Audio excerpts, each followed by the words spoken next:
Deadpool and Wolverine was directed by Shawn Levy and stars Ryan Reynolds as, of course, Wade Wilson, the Merc with the Mouth, Deadpool. The film also stars Emma Corrin as Cassandra Nova.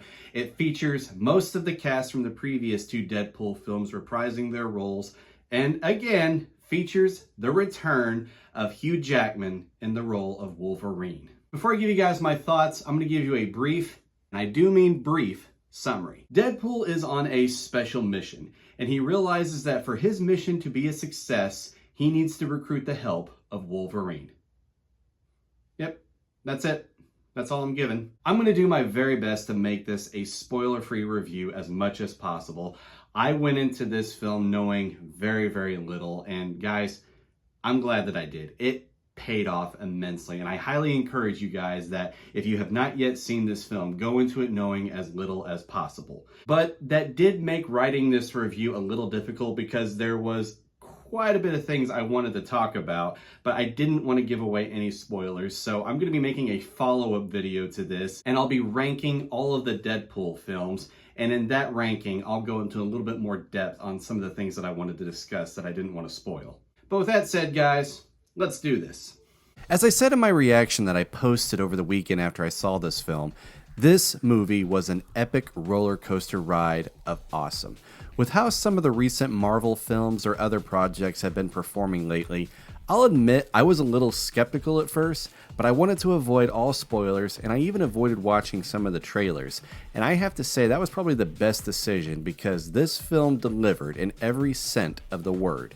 The chemistry between Ryan Reynolds and Hugh Jackman was great. They really worked well together.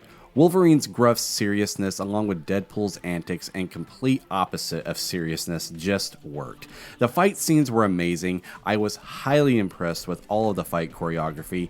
It was a thrilling ride, and it just got better and better throughout each different fight scene.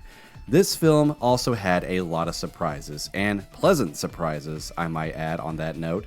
Don't worry, I'm going to do my best not to spoil anything, but before going into it, I was curious on how this film would tie into the MCU or other Marvel films.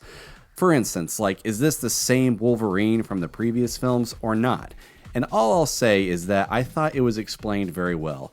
It wasn't what I was honestly expecting, but I thought it did a great job at connecting everything. Now, my only negative actually doesn't really ruin the film for me, and is me being nitpicky, and I'm 100% owning up to that, but in the film, we see characters with healing factors intoxicated. And I was just a little confused by that because it's been stated in the first Captain America film and in the Deadpool video game that their healing factors won't allow them to get drunk.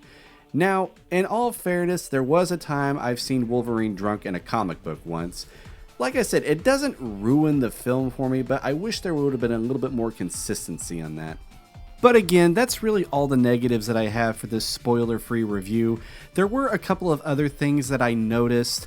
I don't know if I would go out on a limb and call them negatives, just things that I would notice, but again, I'll cover those in another video. This is a film that I definitely recommend you see in the theaters. It was a blast, and again, you should totally go into this knowing as little as possible.